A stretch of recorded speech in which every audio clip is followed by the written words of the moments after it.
जो इवेंट वाली दीदी हैं, मतलब बात तो आज ही हुई है, तो वो हमको इनवाइट कर रही थी कि मतलब एक उनका प्रोग्राम है। मैं आप सब कैसे हैं, आई होप अच्छे होंगे। और यहाँ पे देख सकते हैं मॉर्निंग का हो चुकी है, पतिदेव भी आज कपड़े में है। मेरी इनकी आजकल बहुत ज़्यादा झगड़ा होती है क्योंकि जब से गर्मी पड़ रही है। हाँ पानी बरस रहा है, हाँ बरस रहा है ना। चलो अच्छा, ये पेड़ में मेरे प्लॉट पानी बरसता तो हम बहुत खुश हो जाते हैं। मेरे प्लॉट में ना एक्चुअली बोरिंग नहीं हुई है, और मेरे घर के से मतलब घर से पाइप हम लोग पतली वाली ले जा करके और उसको मतलब कनेक्ट करते हैं और वहाँ से पेड़ को सारे सींचते हैं। लेकिन इतने समय भगवान इतना मेहरबान है ना कि बढ़िया झमझम झमझम बारिश कर देते हैं, पेड़ों को मिल जाता है। भगवान का पानी पेड़ों के लिए बहुत ही मतलब आपको पता है, चाहे जितना भी आशीर्वाद का रूप अगर गर्मी पड़ रही है और आप समझ लीजिए कि अगर हम लोग उसको ऊपर वाले पानी से सींचते हैं ना, तो वो वाला मजबूती नहीं आती। पर जिस दिन भगवान जी बरस देते पेड़ ऐसा लगता है खिले खिले से लगते हैं, एकदम खड़े रहते सारे, बहुत अच्छे लगते हैं। और मतलब सच बताऊं तो मुझे पेड़ों से बहुत ज़्यादा प्यार है, और मैं रोज़ भी जाके देखती हूँ कि आज मेरे पेड़ कैसे दिख रहे हैं। तो इस तरीके से है। और हाँ, ये कह रहे थे कि इनसे मेरी झगड़ा होती है कि मेरी ब्लॉग में ये आधा तिहाई आ ही नहीं पाते, क्योंकि जब से गर्मी पड़ती है तो कभी बनियान पहन के बैठे रहते हैं, कभी लोअर पहन के बैठे रहते हैं। और आपको मैं बता दूं, मेरे पति देव को ना बनियान उनियान में, लोअर और में कैमरे पे आना बिल्कुल पसंद नहीं ना। हाँ पसंद नहीं है, लेकिन कंफर्टेबल बहुत लगता है इसलिए पहन रहते हैं, क्योंकि इतनी ज़्यादा गर्मी पड़ रही है। ऊपर से पानी का जो फ्लो होता है, जब बनो जैसे मूसलाधार बारिश होती, मूसलाधार बारिश तो हो नहीं रही, झिमझिम झिमझिम हो रही, जिससे उमस बढ़ जाती है। हाँ, और ये कैमरा लेकर के दौड़ती है उधर ब्लॉगिंग करने के लिए, तो फिर हम अनकंफर्ट होते हैं, क्योंकि भाई बनियान अपना पहने रहते हैं, हाफ पैंट पहने रहते हैं। मगर देखो कितने जेंट्स लोग आ नहीं जाते हैं, आ जाते हैं, लेकिन ठीक है। पर ये बहुत कम, आप इनको बहुत, अगर मैं जबरदस्ती ढीठ बन के सूट कर ली तो अलग की बात है, पर मेरे हस्बैंड नहीं आते हैं। तो हम आज तो इत्तेफाक है है। हम उठने के बाद पता नहीं क्या सोचे, शर्ट पहन लिए, शर्ट पैंट पहन करके बैठे हुए थे, तब तक ये आ गई अपना लेकर के ब्लॉगिंग कर रही थी, तब चलो। और आपको मैं बता दूं कि क्या बोलते हैं, मेरी नानी पहले कहती थी, मतलब मेरी नानी जब जिंदा थी तो वो कहती थी कि अरे भाई सृष्टि, आजकल के लड़की बन, मतलब जब हम छोटे छोटे थे तो कहे आजकल की लड़कियों तो बड़ी बेशरम है। लड़कों जो हीरो रहा थे वो फुल पैंट फुल शर्ट में रहा थे, और लड़कियां जो रहा थी हाफ पैंट पहने रहा थी। तो मेरी नानी ऐसे कहती थी और हम लोग हंसते थे। तो मुझे अब वही सारी चीज़ें बात याद होती है, और मुझे भी लगता था कि नानी बात तो, अब लगता है कि हाँ नानी बात तो सही कहती थी कि लड़कियां छोटे कपड़े में मतलब मॉडर्निटी दिखाती है, और लड़के देखा करो जल्दी से हाफ पैंट या बनियान में कैमरे के सामने आना पसंद नहीं करते, बहुत कम ही लड़के। हाँ, अगर प्रोफेशनल दिखना है, अच्छा स्टाइल करना है ना, तो जितने ज़्यादा जैसे ब्लेजर है, टी शर्ट है, मतलब एक के ऊपर एक का पहन करके जब प्रेजेंटेशन दो लड़के लोग, तो ज़्यादा उन लोग को स्टाइलिश लगता है। और लड़कियां सेम अपोजिट हो, मतलब जितने कम कपड़ा रहेंगे उतना ज़्यादा सोचते हैं कि हम स्टाइलिश दिखते हैं। मगर आपको मैं बता दूं, वैसे मेरे पति देव को भी मॉडर्न कपड़े पसंद है मेरे ऊपर। पर अभी ना मैं थोड़ा सा इग्नोर करती हूँ, क्योंकि हम लोग जैसे जिस सिटी में रहते हैं ना, उस सिटी में मॉडर्निटी है, ऐसा भी नहीं कि मतलब नहीं है, और है भी, दोनों चीज़ें। मगर हम लोगों के अभी दिल्ली जैसा फैशन नहीं है यहाँ पे कि आप कुछ भी पहन लो, मतलब कुछ भी पहनने वाला फैशन नहीं है।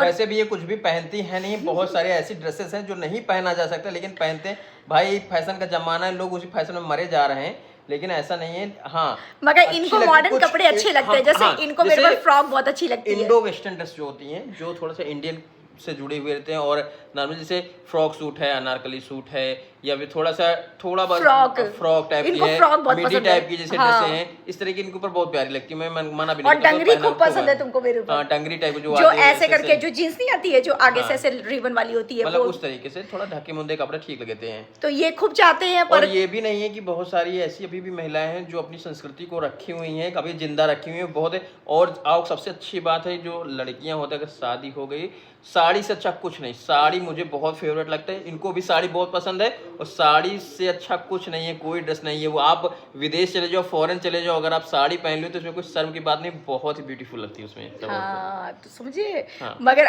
मैं आपको बता दूं, बहुत कोई दिक्कत नहीं है पहनना तो भाई, बना हुआ है तो पहनने के लिए तो बना हुआ है ना, लेकिन थोड़ा सी आदमी मर्यादा में रह गए। अब बहुत लोग रहते हैं बस ये कि फैशन, इसको पहन लेना, कोई कुछ कहेगा नहीं, लेकिन अभी इतना डेवलप नहीं हुआ है हर इंसान।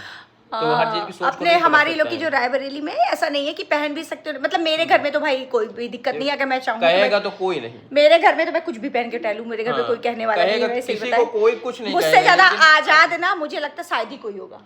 अब मैं देखो भाई, सीधी सी बात है, मुझे तो कोई भी टोकने वाला नहीं है, ना मायका, ना ससुराल, ना ये ना वो, मतलब कुछ कोई है ही नहीं, मैं कुछ भी करूं। पर फिर भी मैं अभी कोशिश करती हूँ कि मैं कुछ भी ना करूं, इंसानियत जिंदा रहे, संस्कार जिंदा है। हाँ, तो आज देखो सुबह ही सुबह बहुत लंबी चौड़ी बात हो गई, तो मुझे चलना है किचन में। थोड़ा बहुत हम सोचे चाय बना ले, थोड़ा पापड़ उपड़ तल ले, कुछ खा ले, क्योंकि आज कुछ ज़्यादा कुछ बनाने का मन नहीं कर रहा है।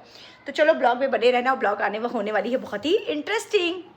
तो फाइनली गाइस यहाँ पे आ गया मेरा ब्लिंकिट से सामान। ये आया है ब्रेड, ये आया धनिया, ये आया है मेरी पुसी कैट के लिए सामान। धनिया रखो फ्रिज में, धनिया रखो। जितनी भी हरी सब्जी सब फ्रिज में रख देना तुरंत। ये वो है भिंडी होगी, भिंडी 2 पैकेट में है ये। अरे यार इसमें चलो ये काम का एकदम आ गया ना यार। यार कोल्ड ड्रिंक नहीं मंगाए थे क्या? नहीं यार, रोज रोज कोल्ड ड्रिंक तुम लोग नुकसान कर देगा कि नहीं कर देगा। चलो अंदर ये आज दही लस्सी बनाना। चलो अच्छा अंदर। तो फ्रेंड्स यहाँ पे बन रहा है मूंग का पापड़, मूंग का पापड़। ये देखो तावे से, ये किससे निकाले? चिमटा से। इससे चिमटे से निकाला जाता है, कैसे निकालते हैं? वैसे बहुत लोग उससे निकालेगा, छन्ना से, छनौटा। छनौटा। तो यहाँ पे मेरा सब पैक हो रहा था, और रीज़न ये था पैक होने का कि ये साड़ियाँ जा रही थी मेरे नंद जी के घर। अब आप कहोगे कि भैया का तो कोई बहन नहीं है, तो फिर नंद कैसे आपकी हुई? तो भाई भैया की सगी बहन नहीं है, पर मेरा जो पहला वाला ससुराल है वहाँ पे मेरी नंद थी, तो वहाँ पे जा रहा है। तो यहाँ पे 3 साड़ियाँ, मैं 3 तरीके की साड़ियाँ पैक कर रही थी, और इसका रीज़न भी था, मैंने बहुत सोच विचार के मतलब पैक किया था। रीज़न था कि एक मैंने ग्रीन पैक की है, एक मैंने डिज़ाइनर थोड़ा ब्लू कलर की डार्क शेड में पैक की, और एक मैंने चुंदरी प्रिंट की रेड, मतलब बांधनी की रेड पैक की है। इसका रीज़न था तीनों कि एक मतलब कोई पूजा पाठ में पहना होगा तो बांधनी वाली पहन लेंगी, सामान आ रहा है तो ग्रीन हो जाएगा, और एक डिज़ाइनर वाली कोई पार्टी वार्टी में पहना होगा तो पहन लेंगी। तो ये मेरे वहाँ वाले ससुराल पे मेरी नंद के लिए जा रहा था, और ये मेरे पति देव और शौर्य लेके जा रहे हैं इस समय। तो चलो फाइनली गाइस यहाँ पे पति देव भी जा चुके हैं, और आपको मैं बता दूँ शौर्य भी चले गए हैं। दोनों लोग, 2 लोग चले गए, और हम और तेजस घर में बैठे हैं। बेटा थोड़ा धीमा करना, और उधर एक वीडियो जा रही है उस वाले मोबाइल पे, ज़रा वो भी देख लेना। और हम और तेजस खाली बचे हुए हैं। और आपको मैं बता दूँ कि आज अभी थोड़ी देर पहले जो इवेंट वाली दीदी हैं, मतलब जो दीदी जी हैं उनको इवेंट वाली दीदी लोग कहते हैं, और उनका भी थोड़ी देर पहले फ़ोन भी आया था। मैसेज तो कल रात में भी आया था, तो मैं पहचान गई थी क्योंकि उनकी डीपी लगी हुई थी। तो बात तो आज ही हुई है, तो वो हमको इनवाइट कर रही थी कि मतलब एक उनका प्रोग्राम है। मुझे लगता है कि मेरा चैनल पे बताना नहीं सही रहेगा डेट और जगह, तो इसलिए मैं डेट और जगह नहीं बता रही हूँ कि कहाँ पे हो रहा है इवेंट। तो मतलब उस एक इवेंट हो रहा है उनका, और उस इवेंट में इनवाइट कर रही थी मुझे आने के लिए, और कह रही थी कि मतलब दी आप आइएगा, अच्छा लगेगा। तो एक्चुअली क्या हुआ ना, मेरी बात तो हुई, बहुत अच्छे से बात की है, ऐसा कुछ नहीं है, मगर बस ये है ना कि दिक्कत ये है कि वैसे तो मैं कहीं जाती नहीं हूँ, आप लोग जानते हो, जहाँ पे भी जाती हूँ ना मैं अपने पति देव के साथ ही, तेजस पंखा बंद कर दो, पति देव के साथ ही जाती हूँ। तो मैंने फिर उनसे यही बोला, क्योंकि हस्बैंड जी थे नहीं, तो मैंने बोला कि यार डियर क्या बोलते, जब मैं अपने हस्बैंड से पूछ लूँगी तभी मैं बताऊँगी आपको, डिसाइड करके। तो वो कहीं दीदी आप शाम तक बता दीजिएगा। तो मैंने कहा चलिए कोई बात नहीं, मैं पूछ कर जैसा भी होता बताती हूँ। और मैं आपको ये भी बता दूँ फ्रेंड्स कि जैसे आप लोग जानते हो ना, मैं बहुत ट्रांसपेरेंट रहती हूँ, और मेरा क्या है ना सिस्टम कि मैं जो भी बैक मार देना उसको, मेरा जो भी रहता ना, मैं एकदम ट्रांसपेरेंट ही रहती हूँ। तो मुझे ये है कि अभी पता नहीं, मेरा कोई क्लियर नहीं है वैसे। वो कह रही थी आप आएंगी तो अच्छा लगेगा, तो हमने कहा हाँ भाई ये बात तो सही है। तो अब जैसा भी हो आप लोग बताना कि मेरा जाना सही है कि नहीं सही है, आप लोग भी अपना ओपिनियन रख सकते हो। वैसे तो अभी तो मेरा कोई क्लियर ही नहीं है, क्योंकि मेरे हस्बैंड जब तक नहीं कुछ कर बताएंगे तब तक तो मैं कहीं जाती नहीं है। तो आप लोगों को भी पता है मैं हस्बैंड के बिना कहीं नहीं जाने वाली हूँ। तो चलो अब वैसे अगर हो सकता है, वो उनका यूट्यूब चैनल नहीं था, वो हमसे पूछ भी रही थी कि दीदी मेरा यूट्यूब नहीं है। तो मैंने कहा यूट्यूब पे आप काम कर सकते हो, अच्छी बात है यूट्यूबर बनना, ऐसी कोई बुरी बात नहीं है। तो चलो अब ये वाला भी ब्लॉग में यहीं पे एंड करते हैं। जैसा भी होगा नेक्स्ट अपडेट देंगे आप लोगों को कि क्या है, कैसा है, जाना है कि नहीं जाना है, क्या क्या पति देव ने, या जो भी बात हुई। अगर जाएंगे तब भी आप लोगों को अपडेट मिलेगी, और नहीं जाएंगे तब भी अपडेट मिलेगी। वैसे मैं पर्सनल बहुत ज़्यादा अच्छे से किसी को नहीं जानती हूँ, बस मैंने एक इवेंट देखा था जिसमें नीतू दी, मीशू लोग सब लोग गए हुए थे, तो वही वाला इवेंट देखा था मैंने, मतलब इवेंट क्या देखा था वो, सॉरी वीडियो देखा था। तो बस, और मैं पर्सनली किसी को नहीं जानती हूँ। तो चलो जैसा भी होगा आप लोग बताइएगा, एडवाइस दीजिएगा। और चलो ये वाली ब्लॉग भी यहीं पे एंड करते हैं, और मिलते हैं नेक्स्ट ब्लॉग में। बाय बाय, टेक केयर, हमेशा खुश रहो, स्वस्थ रहो, मस्त रहो, और ज़िंदगी को बहुत अच्छे से जियो। Bye bye.